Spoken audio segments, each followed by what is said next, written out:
Në Shqipëri përmbahet samiti 6 i komunitetit politik evropian. Rama mahnit lideret me pritjen që u bëri.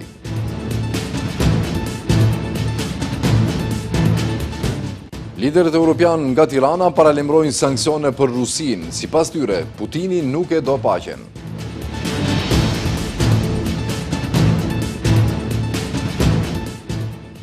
Rigjykimi për spitalin modular, ish-drejtorët dënon me nga 1 vit e gjysmë burg intenziv, familjarët të pakënaqur nga vendimi.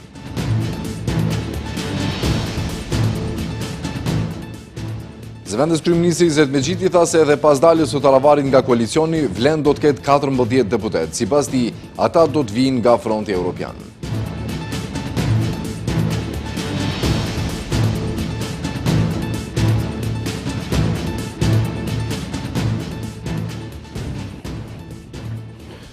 Të nderuar shikues, përshëndetje dhe mirë se takohemi me lajmet. 47 lider të lartë të Europës janë pritur një nga kryeministri Edi Rama për rreth 2 orë të premte në një tapet të kuq të improvisuar në sheshin Skënderbej për të marrë pjesë në samitin e Komunitetit Evropian që po mbahet në Tiranë. Surpriza paranisjes së samitit evropian në Tiranë ishte video e krijuar me inteligjencë artificiale ku liderët evropian të shndruar në bebe përshëndesin në gjuhët e tyre Shqipërinë si vendi mikpritës. Në Shqipëri përmbahet samiti 6 i Komunitetit Politik Evropian me motën Evropa e re në një botë të re, duke mbledhur së bashku kryetar shtetësh dhe qeverish, si dhe përfaqësues të institucioneve kryesore ndërkombëtare. Kryeministri i Shqipërisë Edi Rama i pozicionuar në sheshin Skënderbeu i ka pritur me radhë të gjithë liderët evropian, që të gjitha që nga presidenti i Turqisë deri te ai i Francës dhe krerët më të lartë të BE-s kanë shtrënguar duart me kreun e qeverisë shqiptare përpara se të zhvendoseshin në sallën e operës dhe baletit ku mba ceremonia hapëse për punimet e këtij samiti. Surpriza paranisjes së samitit evropian në Tiranë ishte video krijuar me inteligjencë artificiale ku liderët evropian të shndruar në bebe përshëndesin në gjuhën e tyre Shqipërinë si vendi mikpritës. Kjo ide e veçantë e organizatorëve të samitit ka shkaktuar të qeshura mes pjesëmarrësve, ku ka spikatur kryeministra italiane Giorgia Meloni, e cila e ka përcjell me të qeshur të gjithë shfaqjen e përshëndetjeve të fëmijëve, lider evropian. Të qeshura ka shkaktuar përshëndetja e bebit Erdogan, Macron dhe në fund Rama si mikpritës i samitit. Dobrodošli u Albanija. Welcome to Albania. Benvinguta a Albania. Benvenuti in Albania. Bienvenue en Albanie. Fillimisht, liderët u mblodhën në një seancë plenare dedikuar sigurisë dhe një vizion të përbashkët për të armën e Evropës. Më pas u zhvilluan 3 tryeza të nivelit të lartë mbi temat: siguria e Evropës dhe qëndrueshmëria demokratike, konkurrueshmëria dhe siguria ekonomike, përfshi sfidat e lëvizshmërisë dhe fuqizimi të rinjve. Përveç liderët të vendeve evropiane si dhe udhëheqës të institucioneve të BE-s dhe përfaqësues të NATO-s, OSBE-s dhe Këshillit të Evropës, në samit marrin pjesë edhe liderët e rajonit, si presidenti e Kosovës Vjosa Osmani, kryesuese e presidencës së Bosnjë-Hercegovinës Žegla Cvijanović, presidenti i Malit të Zi Jakov Milatović, kryeministri i Maqedonisë Veriut Christian Miskovski dhe presidenti i Serbisë Aleksandar Vučić. Samiti përfundon me konferencë për media nga kryeministri i Shqipërisë Edi Rama dhe kryeministri e Danimarkës Mette Frederiksen, vendi i së cilës do të pres vitin e ardhshëm samitin e Komunitetit Politik Evropian.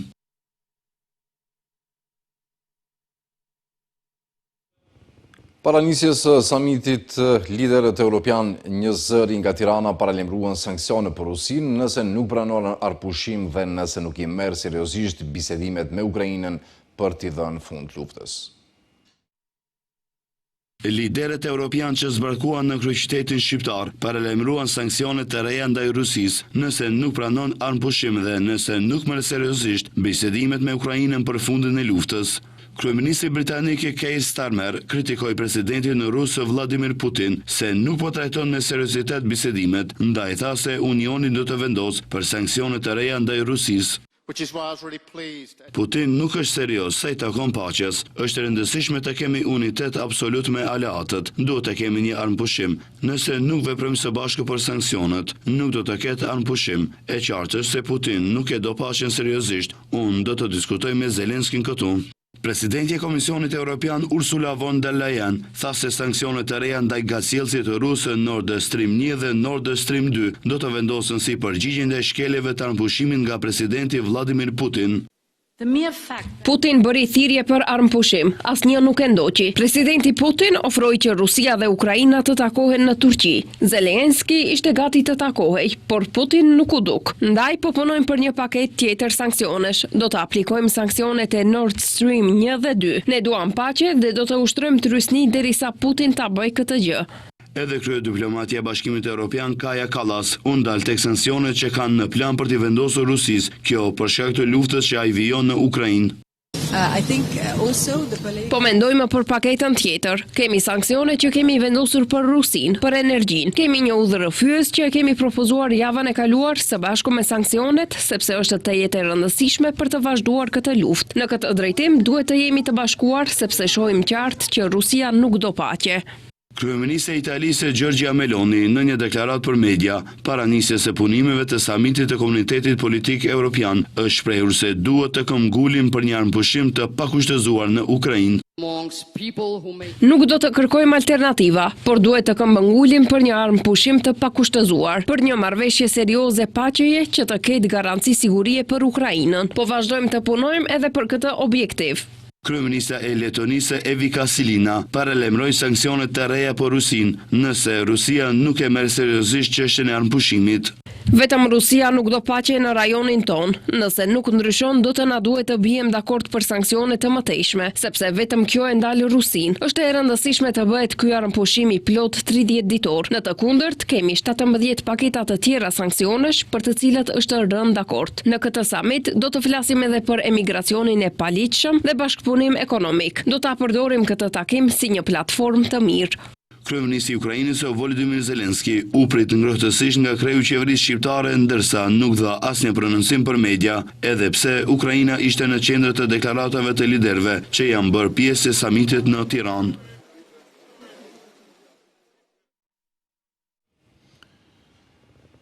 Samiti i Komunitetit Politik Evropian në Tiranë është shoqëruar edhe nga momente gazmore këtë të premte. Kryeministri Edi Rama i është ulur në gjunjë homologes së tij italiane Giorgia Melonit.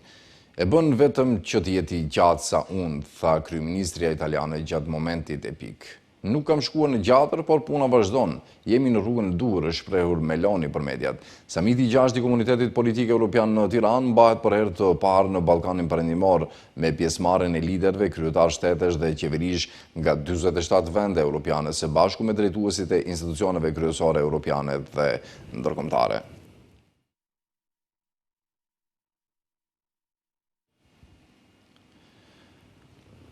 U kthehemi zhvillimeve nga vendi, shefja e diplomacisë austriake Beate Meinl-Reisinger në një konferencë përbashkët për shtyp me ministrin e punëve të jashtme dhe tregtisë Timço Mucunski tha se Bashkimi Evropian duhet të mbështesë përbarimin e Maqedonisë Veriut dhe jo të vendosë pengesa të reja. Ndërsa Mucunski siguroi se Maqedonia e Veriut nuk do të heqë dorë nga rruga europiane. Mesazhet se Maqedonia e Veriut duhet të vazhdojë rrugën evropiane dhe duhet të përmbush me përkushtim obligimet e dala nga marrëveshja me Bullgarinë, vazhdojnë të thuhen nga përfaqësues ndërkombëtar. E fundit që thotë që Maqedonia e Veriut duhet të vazhdojë rrugën dhe të punojë me interes të plot është ministri e punëve të jashtme të Austrisë, Beate Meinl-Reisinger, në konferencën e përbashkët me shefin e diplomacisë Timço Mucunski. Meinl tha se Maqedonia e Veriut me të drejtë mund të jetë frustruar sepse ka kaluar një rrugë të gjatë, megjithatë nuk duhet të ndërpritet ky rrogutim dhe obligimet duhet të përmbushen. Sipas Meinl, edhe BE-ja duhet të tregojë interes për këtë çështje. Ich verstehe, dass ein weiter Weg gegangen wurde. Maqedonia e Veriut duhet të ndërmarrë edhe disa hapa të tjerë. E di që keni kaluar një rrugë të gjatë deri tani. Megjithatë, duhet të bëhen edhe disa gjëra të tjera. Po ashtu, BE-ja duhet të tregojë interes për ta mbështetur këtë proces, të përshpejtojë atë, të jetë sinqert dhe të mos vendos pengesa të reja. Është një rrugë e gjatë, por është një qëllim i sinqert për një të ardhme të përbashkët europiane dhe ne do të bëjmë gjithçka që të mos ju vendosim pengesa të reja. Meinl megjithatë thotë se proceset bilaterale duhet të mbesin të tilla dhe nuk duhet të përbëjnë problem. Kryediplomati Mucunski nga ana tjetër siguroi se Maqedonia e Veriut nuk do të heqë dorë nga rruga evropiane dhe theksoi se derisa të jetë pjesëtar i kësaj qeverie do të angazhohet e të punojë për planin A, që është antarësimi plot i Maqedonisë së Veriut në Bashkimin Evropian. Tha se ka pasur disa takime formale dhe jo formale edhe me përfaqësues të Bullgarisë. Presim që Bashkimi Evropian të jetë largpamës dhe presim që çështjet bilaterale të mbesin bilaterale. Komunikojmë edhe me përfaqësues të Bashkimit Evropian, kemi kontakte të shpeshta edhe me shtetet anëtare. Dëshmi e mirë është prezenca e homologës time. Komunikojmë edhe me përfaqësues bullgar. Disa takime janë formale, disa jo formale dhe kërkojmë zgjidhje. Të njëjtat porosi dhe kërkesa që Maqedonia e Veriut të ndjek rrugën evropiane dhe të bëjnë ndryshimet kushtetuese pa kërkuar garancë shtesë. Kryeministrit Mickovski të njëjtën ja tha edhe Antonio Costa, kryetari i Këshillit Evropian, duke u bërë kristal të qartë përfaqësuesve politik të vendit se nuk ka dhe nuk do të ketë plan B. Edhe rigjykimi për rastin e spitalit modular u përmbyll me vendim të njëjtë për të akuzuarit e rastit të spitalit modular në Tetov. Drejtorët e spitalit u dënuan me nga 1 vit e gjysmë burg efektiv, me dallimin e vetëm që në gjykimin paraprak dënimi ishte me sasi të njëjtë, por dënim me kusht. Familjarët të pakënaqur nga ky vendim thanë se të akuzuar duhet ishin edhe Venko Filipçe dhe Koço Angjushev. I pakënaqur nga vendimi mbeti edhe avokati i subjektit juridik Spitalit Tetovës, i cili u dënua njëjtë si herën e kaluar me një gjop 1 milion denar, të cilën është obliguar ta paguajë në afat prej 30 ditësh pasi vendimi të bëhet i plotfuqishëm. Gjykim tjetër, por dënimi njëjtë. Rigjykimi për spitalin modular rezultoi me 3 vite burg për 14 jetët e shuara. Gjegjesisht, 2 drejtorët e spitalit të Tetovës, Florin Besimi dhe Artan Etemi, u dënuan me nga 1 vit e 6 muaj burg. Dallimi nga gjykimi paraprak është vetëm se i njëjti dënim ishte me kusht, kurse tani është burg efektiv. Ndërsa Spitali Klinik i Tetovës si subjekt juridik, ashtu si herën e kaluar, u dënua me 1 milion denar, të cilën shumë obligohet ta paguajë në afat prej 30 ditësh, pasi vendimi të bëhet i plotfuqishëm. Familjarët e viktimave nuk janë të kënaqur nga ky vendim, ashtu siç nuk ishin as në gjykimin paraprak. Mumin Ismaili thotë se të akuzuar në këtë rast duhet të ishin edhe ish-ministri i shëndetësisë Venko Filipçe dhe Koço Angjushev. Kështu që ne si familjar nuk jemi të kënaqur me vendimin që ka e gjyqtari për 1 vit e 6 muaj. Ne kemi thënë dhe do ta them se në rastin e spitalit u dushin të jenë të akuzuar edhe ministri i shëndetësisë Filipçia, Angjushev i firma Bako, instalimi i Rimës, edhe e ka një përgjegjësi. Ndehemi turpruar dalësh për gjykatës për 14 persona vdesin, dënohen 1 vit e 6 muaj. Në zdejën e vetë gjithë është ma merë këtu sjetohet, ky shtet nuk bëhet asnjëherë. Kjo nuk është drejtësi, kështu thot i dënuari Florin Besimi, ish drejtori i Spitalit të Tetovës. Sipas tij, është shmangje nga e vërteta dhe fajtorët e vërtetë. Nga se shprehem se ky gjykim nuk synon të ta nxjerrë në pat të vërteta, për të gjetur të vërtetën e kësaj tragjedie. Të zbuloj arsiet e zjarrit, pse ndodhi zjarri, e askush ishin përgjegjësit për ndërtimin e një objekti që u do të si letër. Si dhe nuk shqirtoj se kush lejoi që jeta e njerëzve të vihet në rrezik. Jo. Ky gjykim u kthye në një gjueti faj ndaj atyre që nuk kanë pasur as fuqinë, as përgjegjësinë për këtë tragjedi. Mua më akuzuan për mungesë të aparateve, për zjarr, a në fakt unë në thelb kam qenë kundër këtij objekti. Më kanë refuzuar edhe kam refuzuar ta pranoj këtë objektin. Vlerësojmë se ky vendim është pasojë e konstatimit të gabuar të gjendjes faktike dhe interpretimit të gabuar të dispozitave të ligjit për procedurë penale dhe kodit penal. Kundër këtij vendimi në kohë do të deponojmë ankesë pranë gjykatës së apelit. Drejtorët Besimi dhe Etemi akuzojnë për veprën penale vepra të rënda kundër sigurisë publike, ndërsa ISHP, Spitali Klinik i Tetovës, për veprën penale shkaktimi rrezikut të përgjithshëm. Rasti shkoi në rigjykim pasi gjykata e apelit të Gostivarit e ka kthyer lëndën në gjykatën themelore në Tetov. Më 8 shtator 2021, në Spitalin Modular të Tetovës, ku trajtoheshin pacientët me COVID-19, ra një zjarri i tmerrshëm i cili mori me vete 14 jetë të pacientëve, por edhe antarëve të familjeve që ndodheshin brenda. 14 persona u shpëtuan përpara se objekti të digjej plotësisht. Shkaku i zjarrit i atribuohet kablës së djegur, ku shkëndia bëri që zjarri të përhapet dhe brenda pak minutash i gjithë spitali mori flak. Zëvendës kryeministri Zed Mexhiti tha se qeveria ka shumicë stabile dhe se edhe pas daljes nga koalicionit të deputetëve të Aleancës së krahut të Taravarit, në pjesën shqiptare ka sërish 13 deri 14 deputet. Sipas tij, ato vinë nga Fronti Evropian. Edhe pse Alianca për Shqiptarët u largua fillimisht nga Vleni e më pas edhe nga qeveria, zëvendës kryeministi dhe njëherësh e njëri ndër krerët e Vlenit, Izet Megjiti, thot se për momentin qeveria ka shumicë stabile dhe tashmë sipas tij ka numër të njëjtë të deputetëve. Megjiti tha se edhe në pjesën shqiptare ka legitimitet dhe numër të njëjtë, pasi siç tha, edhe Pataravarin kanë 13 apo 14 deputet.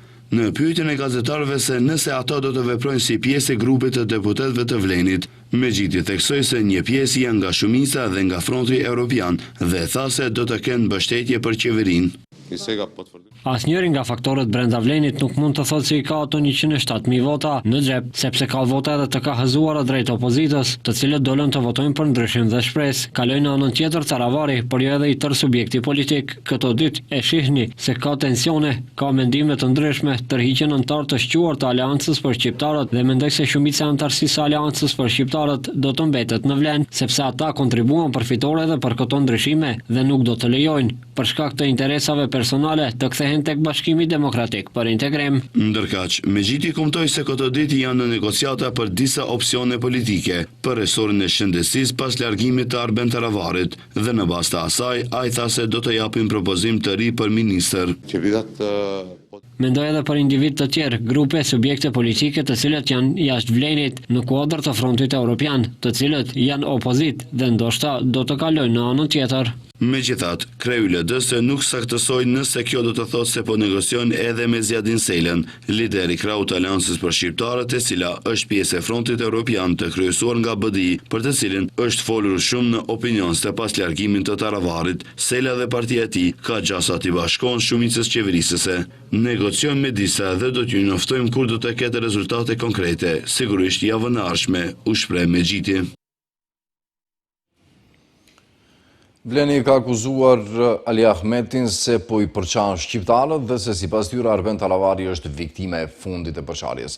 Duke injoruar akuzat e Vlenit, BDI-ja ka akuzuar koalicionin qeveritar se me ta në qeveri përfaqësimi i shqiptarëve është në nivelin e duhur. Sipas tyre, me punësimin e 14 maqedonasve në arkivin shtetëror, ky institucion është shndruar në një institucion monoetnik. Edhe sot kanë vazhduar përplasjet mes partive politike shqiptare. Vlen ka akuzuar Bashkimin Demokratik për Integrim, respektivisht liderin e saj, se po përçon shqiptarët për nevoja personale, për të shpëtuar veten dhe pasurinë familjare. Sipas Vlenit, Arben Taravari është viktime e fundit e përçarjes së Ali Ahmetit. Veç Ahmetit, nga Vlen kishin porosi edhe për Arben Taravarin. Viktime e fundit është Arben Taravari, i cili nga një lider që e quante BDI-n kancer dhe Ali Ahmetin të korruptuar, tani negocion me atë njeri dhe atë parti. Taravari u mashtrua nga premtimet e rreme, mbështetje në zgjedhjet lokale, përkrahje të pakufizuar dhe privilegje personale, por historia tregon se kushdo që ka bërë pazar me Ahmetin ka mbetur pa besim, pa rezultate dhe pa të ardhme, ndërsa familja Ahmetit bëhet gjithnjë e më e pasur. Vleni dërgon mesazh Arben Taravarit se siç thonë ata, hapi i parë drejt Ali Ahmetit është hapi i fundit në kredibilitetin para qytetarëve. Duke injoruar akuzat e Vlen, BDI-ja ka akuzuar koalicionin qeveritar se me ta në qeveri përfaqësimi i shqiptarëve është në nivelin e duhur. Nga Bashkimi Demokratik për Integrim thonë se këtë javë në arkivin shtetëror të Maqedonisë së Veriut janë angazhuar 14 të punësuar të rinj, të gjithë maqedonas dhe asnjë shqiptar. Sipas integristëve, ky disbalancë tronditës nuk është i rastësishëm, por simptom i një dukurie më të gjerë dhe më shqetësuese për jashtimit sistematik të shqiptarëve nga institucionet e shtetit. Më shqetësues është fakti që për herë të parë që nga nënshkrimi i marrëveshjes paqësore të Ohrit, asnjë nga pozitat udhëheqëse, as ajo e drejtorit, as ajo e zëvendës drejtorit, nuk i takon ndonjë përfaqësuesi nga komuniteti shqiptar. Një nga institucionet kyçe për kujtesën dhe identitetin shtetëror është shndruar plotësisht në një bastion monoetnik. Kjo nuk është hera e parë që partitë politike shqiptare përplasen në distancë. Pas largimit të Aleancës për Shqiptarët nga qeveria, përplasjet më të mëdha lidhen me çështjen e legitimitetit. Opozitarët akuzojnë se Vlen me 9 deputet nuk përfaqëson shqiptarët, ndërkaq nga Vlen thonë se më së paku 4 ose 5 deputet nga Fronti Evropian pritet të kalojnë në Vlen. Ministria e Shëndetësisë informon se 4 pacientë të tjerë që u lënduan në zjarrin e Koçanit po kthehen nga jashtë vendit dhe do të mbahen në vëzhgim në klinikën për kirurgji plastike dhe klinikën për sëmundje kirurgjikale Shënomi Ohrit. Ata gjithashtu njoftojnë se një nga pacientët ka mbritur të enden nga Sofia, 2 pacientë janë duke u kthyer sot nga Beogradi dhe pacienti 4 pritet të mrijë nesër poshtu nga Sofia, që do thotë se 11 pacientë të tjerë të lënduar në zjarrin e Koçanit do të mbeten në qendrat mjekësore të huaja për trajtim. Pacientët që po trajtohen jashtë vendit janë në gjendje të qëndrueshme. Nga Ministria e Shëndetësisë deklarojnë se ata po monitorojnë vazhdimisht situatën e pacientëve të lënduar, me qëllim që të sigurojnë trajtimin më të mirë të mundshëm si dhe rehabilitimin e mëtejshëm. Kujtojmë se në zjarrin që ndodhi më 16 mars në diskotekën Puls në Koçan, jetën e kanë humbur 62 persona, ndërsa rreth 200 të tjerë u lënduan.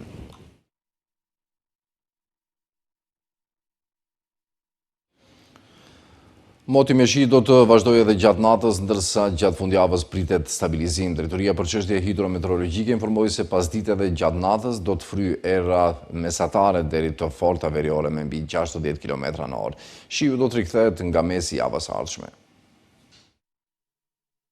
Që nga mbrëmja e sënjtes e deri mëngjesin e sotëm, moti i ngrohtë me diell u ka lënë radhën rreshjeve, nga ku Drejtoria për çështje hidrometeorologjike ka njoftuar se moti gjatë ditës së sotme do të jetë me vranësira dhe i freskët, me rreshje shiu të herpashershme, mjaft të bollshme deri me mbi 30 litër për metër katror. Ndërkaq për temperaturën ditore, ata theksuan se do të jetë në intervalin prej 11 deri në 15 gradë Celsius, ndërsa në malet më të larta në veri perëndim potencohet se deri në fund të ditës që të ketë edhe rreshjet e lehta bore të herpashershme. Drejtoria për çështje hidrometeorologjike informoi se pasdite dhe gjatë natës do të fryjnë erëra mesatare deri të forta veriore, mbi 60 km/h. Tutje ata theksuan parametrat e motit për Shkupin, të cilët do të jenë po ashtu me vranësira dhe rreshje shiu, her pas here më të rrëmbyeshme. Do të fryjë erë lehtë deri në mesatare dhe her pas here erë fort nga veriu në disa pjesë të luginës në pasdite. Ndërkaq ditët në vijim do të jenë me mot kryesisht të qëndrueshëm, veçanërisht e shtuna dhe e diela gradualisht do të rikuperojnë temperaturat. Temperaturat e ulta do të na shoqërojnë vetëm gjatë mëngjesit deri të hënën, ndërsa temperaturat e ditës do të rriten gradualisht. Nga mesi i javës së ardhshme do të ketë paqëndrueshmëri lokale me shira të rrëmbyeshëm dhe bubullima.